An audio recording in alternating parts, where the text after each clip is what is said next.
Hello my dear students, welcome to Clifford classes. আজকে আমরা আলোচনা করব একটি গুরুত্বপূর্ণ প্রশ্ন। প্রশ্নটি হচ্ছে, পশ্চিম হিমালয়ের ভূপ্রকৃতির সংক্ষিপ্ত বিবরণ দাও। এই প্রশ্নটা কত নম্বরের? 5 মার্কসের পরীক্ষা এসে থাকে।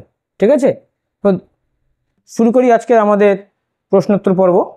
পশ্চিমে জম্মু কাশ্মীরের নাঙ্গা পর্বত থেকে নেপালের কালী নদী পর্যন্ত বিস্তৃত জম্মু কাশ্মীর, পাঞ্জাব, হিমাচল প্রদেশ ও উত্তরাখণ্ড রাজ্যের মধ্যে অবস্থিত হিমালয়ের অংশ হচ্ছে কি এই পশ্চিম হিমালয়। তাহলে পশ্চিম হিমালয় কোত্থেকে কোথায় অবস্থিত? না, পশ্চিমে হচ্ছে নাঙ্গা পর্বত। এই নাঙ্গা পর্বত থেকে পূর্বে নেপালের কালী নদী পর্যন্ত জম্মু কাশ্মীর, পাঞ্জাব, হিমাচল প্রদেশ ও উত্তরাখণ্ড রাজ্যের মধ্যে অবস্থিত এই হিমালয়ের এই অংশই হচ্ছে পশ্চিম হিমালয়। এই পশ্চিম হিমালয়কে আমরা কি করছি, অবস্থান ও ভূপ্রাকৃতিক বৈশিষ্ট্য অনুসারে তিনটে ভাগে ভাগ করেছি। যে প্রথম যে ভাগটা সেটা হলো কি না, কাশ্মীর হিমালয়। এই যে কাশ্মীর হিমালয়, এই কাশ্মীর হিমালয় সম্পর্কে আমরা প্রথমে আলোচনা করব।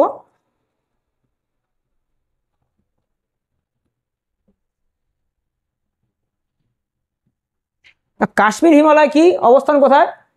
অবস্থান হচ্ছে জম্মু কাশ্মীরের প্রায় 3.5 লক্ষ বর্গ কিলোমিটার অঞ্চল জুড়ে কাশ্মীর হিমালয় অবস্থিত।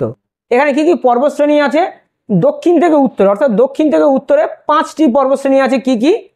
জম্মু ও পুঞ্চ পাহাড়। এখানে এটা হচ্ছে বানানটা ভুল আছে, জম্মু ও পুঞ্চ পাহাড়। ঠিক আছে, পুঞ্চ পাহাড়, পীর পঞ্জাল, জাস্কার বা জান্সকার, কোথাও জাস্কার থাকে কোথাও জান্সকার থাকে, লাদাখ ও কারাকোরাম। ঠিক আছে, কারাকোরাম পর্বতের গডিন অস্টিন বা যাকে আমরা বলি কি K2, এই K2 যার উচ্চতা হচ্ছে 8611 মিটার। এটা পৃথিবীর দ্বিতীয় উচ্চতম শৃঙ্গ এবং ভারতের সর্বোচ্চ শৃঙ্গ। প্রশ্ন কিন্তু শর্ট কোশ্চেন আসে যে ভারতের সর্বোচ্চ শৃঙ্গ কোনটি? উত্তর হচ্ছে K2 বা গডিন অস্টিন। আবার অনেক সময় প্রশ্ন আসে যে ভারতে অবস্থিত হিমালয়ের সর্বোচ্চ শৃঙ্গ কোনটি? তখন কিন্তু উত্তর হবে কাঞ্চনজঙ্ঘা, যেটি পৃথিবীর তৃতীয় উচ্চতম শৃঙ্গ, সিকিম এবং নেপাল সীমান্তে অবস্থিত। এখানে কি কি উপত্যকা আছে? এখানে পীর পঞ্জাল ও জান্সকারের মাঝে রয়েছে কি কাশ্মীর উপত্যকা, কাশ্মীর ভ্যালি। ঠিক আছে, এই যে কাশ্মীর ভ্যালি এরকম পজিশনে, এই যে কাশ্মীর ভ্যালি ঠিক এরকম পজিশনে আছে কি না এই কাশ্মীর উপত্যকা আছে কাশ্মীর রাজ্য, জম্মু কাশ্মীর রাজ্যের মধ্যে। বা এখন তো জম্মু কাশ্মীর হচ্ছে তোমার কেন্দ্রশাসিত অঞ্চল।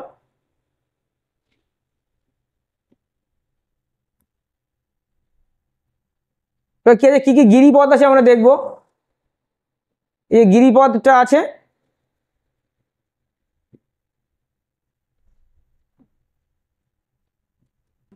গিরিপথের মধ্যে আমরা কি দেখব? বানিহাল, যেটাকে বলা হয় কি জওহর টানেল, জজিলা, বুর্জিলা, পীর পঞ্জাল, বুন্দেলপীর, এই সমস্ত গিরিপথ এখানে আছে। ঠিক আছে, এই গিরিপথগুলো কিন্তু উল্লেখযোগ্য যোগাযোগের পথ হিসাবে ব্যবহৃত হয় এবং জওহর টানেল যেটা সেটা তো ফেমাস। ঠিক আছে, বানিহাল গিরিপথ। আর কি হ্রদ আছে? হ্রদ কি আছে? ডাল, উলার, নাগিন, আনজার, প্যাংগং। ডাল, উলার এগুলো হচ্ছে কি, এগুলো হচ্ছে তোমার মিষ্টি জলের হ্রদ এবং এই প্যাংগং হচ্ছে একটি লবণাক্ত হ্রদ এবং এই প্যাংগং হ্রদ হচ্ছে ভারতের উচ্চতম হ্রদ। ঠিক আছে,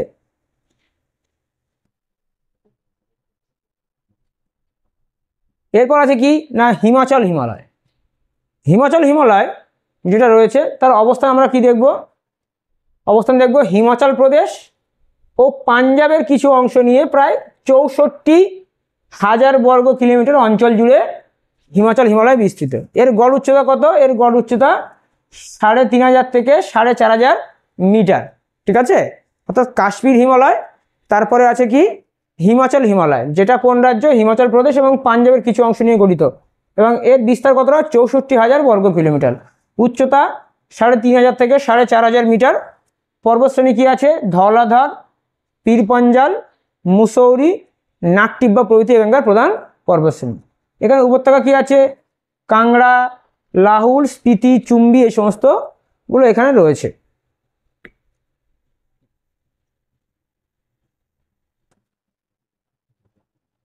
এখানে কি কি গিরিপথ আছে আমরা দেখব, গিরিপথ, এবং আমরা মানচিত্রে অঞ্চলটি, ঠিক আছে, মানচিত্রে আমরা অঞ্চলটি দেখব। তো এখানে গিরিপথ আছে কি, রোটাং, রোটাং আছে, sorry sorry sorry sorry sorry sorry এখানে আছে গিরিপথ কি, রোটাং, শিবকিলা, বড়লাচালা, এই সমস্ত গিরিপথগুলো আছে। এবং যদি আমরা মানচিত্র দেখি, এই মানচিত্রে আমরা একটা জিনিস দেখতে পাবো কি না, মানচিত্রে যেটা আমরা দেখতে পাবো, মানচিত্রের এদিকে একটু নিয়ে আসি তাহলে সুবিধা হবে। মানচিত্রে যেটা আমরা দেখতে পাবো সেটা হচ্ছে এইখানে দেখো, এইখানে হচ্ছে, এইটা হচ্ছে পুরোটা মোটামুটি, ঠিক আছে, এটা হচ্ছে পুরোটা পশ্চিম হিমালয়। এই যে পশ্চিম হিমালয় আমরা দেখতে পাচ্ছি, এটা পশ্চিম হিমালয়, ঠিক আছে। এটা যে কারাকোরাম শ্রেণী, এটা কিন্তু পরীক্ষা ম্যাপ পয়েন্টিং আসে যে কারাকোরাম শ্রেণীটা হচ্ছে এইটা, এবং এইখানে হচ্ছে K2, এটাও ম্যাপ পয়েন্টিং আসে, K2 8611 মিটার, এটা হচ্ছে K2, এবং এইটা ম্যাপ পয়েন্টিং আসে যে ম্যাপে দেখাতে বলে যে কারাকোরাম পর্বতশ্রেণী দেখাও, এবং K2ও দেখাতে বলে। আরেকটা জিনিস দেখা কি, লাদাখ পর্বতশ্রেণী, এটাও দেখাতে বলে, ঠিক আছে। আর হচ্ছে কি দেখাতে বলে, পীরপঞ্জাল অনেক সময় দেখাতে বলে। এবং এইখানে যেটা রয়েছে, এইখানে যেটা রয়েছে কাশ্মীর ভ্যালি, এই যে কাশ্মীর ভ্যালি, এইখানে দেখা যাচ্ছে কাশ্মীর ভ্যালি এইখানে আসে। আর পীরপঞ্জাল, ধওলাধার, এই জাস্কার পর্বত, জাস্কার, ঠিক আছে, এখানে নাকটিব্বা, মুসৌরি, এই সমস্ত পর্বতগুলো আছে। এবং এইখানে কি আছে, এখানে দুন আছে, পরবর্তী সময় আমরা দেখব, আলোচনা করব যে দুন, দেরাদুন, চৌখাম্বা দুন, এগুলো আলোচনা করব। এবং ম্যাপ পয়েন্টিং আরেকটা জিনিস আছে, সেটা কি, সেটা হচ্ছে শিবালিক পর্বত দেখাতে বলে, ঠিক আছে। এই যে শিবালিক পর্বত, এটাও কিন্তু ম্যাপে দেখাতে বলে।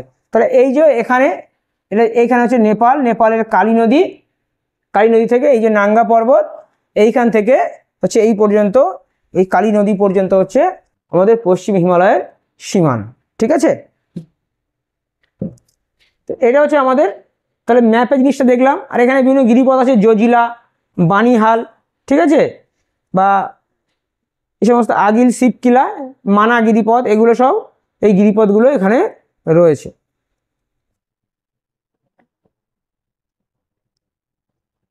ঠিক আছে।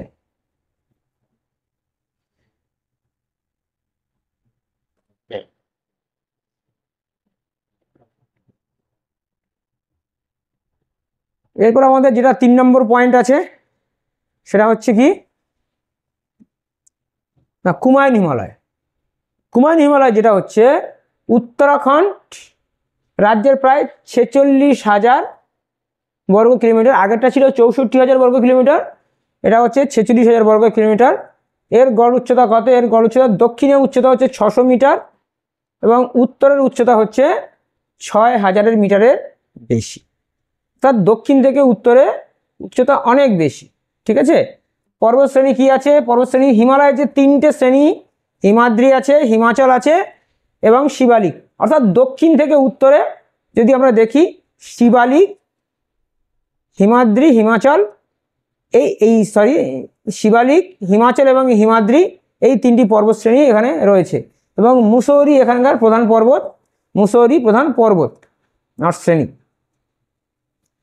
পর্বত শৃঙ্গ, এখানে বেশ কিছু শৃঙ্গ রয়েছে কি, নন্দা দেবী 7,816 মিটার, কেদারনাথ 7,188 মিটার, কামেট,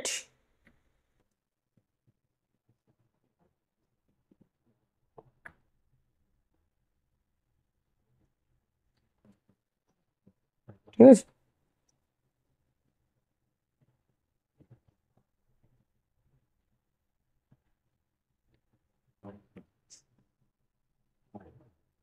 কামেট আছে, গঙ্গোত্রী আছে, ত্রিশূল, এই সমস্ত সুউচ্চ শৃঙ্গ আছে যেগুলো চিরতুষারাবৃত শৃঙ্গ। এবং এখানে যে উপত্যকা আছে, এখানে কতগুলো উপত্যকা আছে যেগুলোকে বলা হয় কি, দুন বলে। দুন সম্পর্কে আমরা টিকা আলোচনা করব, দুন, তাল, কাশ্মীর ভ্যালি, এগুলো আমরা পরে টিকা আলোচনা করব, ঠিক আছে। দুন আছে যেমন কি দেরাদুন, চৌখাম্বা দুন, হ্যাঁ, কোটামাটি দুন, এই সমস্ত দুনগুলো এখানে আছে। এখানে হ্রদ আছে, কিছুই হিমালয় সৃষ্ট হ্রদ আছে, হিমবাহ সৃষ্ট, যেগুলো কী নামে পরিচিত? তাল। তাহলে কুমায়ুন হিমালয়ের অর্থাৎ কুমায়ুন অঞ্চলের যে হিমবাহ সৃষ্ট হ্রদ তাকে যে হ্রদ তাকে তাল বলছে। যেমন কি নৈনিতাল, ভীমতাল, সাততাল, বাসুকীতাল, খুরপাতাল, রূপকুণ্ড এবং কি হেমকুণ্ড, ঠিক আছে।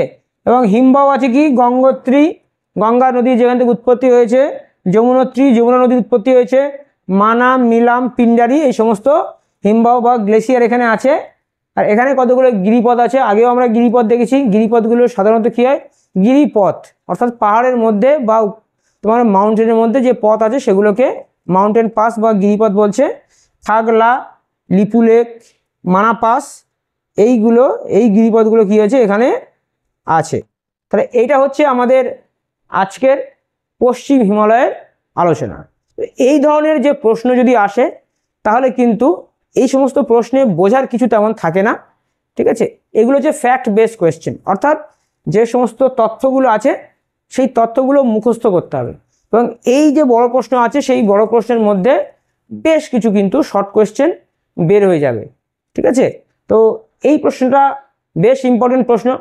তোমরা ভারতের যে ফিজিক্যাল জিওগ্রাফি, সেই ভারতের ফিজিক্যাল জিওগ্রাফির মধ্যে এইখান থেকে এটা একটা ইম্পর্টেন্ট প্রশ্ন আছে, আর একটা ইম্পর্টেন্ট প্রশ্ন আছে। মোটামুটি এইখান থেকে 3টে প্রশ্ন আমরা করব ভারতের যে ফিজিক্যাল জিওগ্রাফি সেইখান থেকে। এবং তারপরে ভারতের জলবায়ু আছে, সেই জলবায়ু থেকে বেশ দু একটা প্রশ্ন করা হবে। তারপরে তোমার অর্থনৈতিক ভূগোল যেটা ইকোনমিক জিওগ্রাফি আছে সেখান থেকে কিছু প্রশ্ন, 3-4টে প্রশ্ন করলে মোটামুটি বড় প্রশ্ন তোমার যে ইকোনমিক জিওগ্রাফির যে পার্টটা আছে সেটা মোটামুটি কমপ্লিট হয়ে যাবে। তো আজকে একটা আলোচনা করলাম, এর পরবর্তী ভিডিওতে আমরা আরও একটা ইম্পর্টেন্ট প্রশ্ন নিয়ে আসবো। ধন্যবাদ।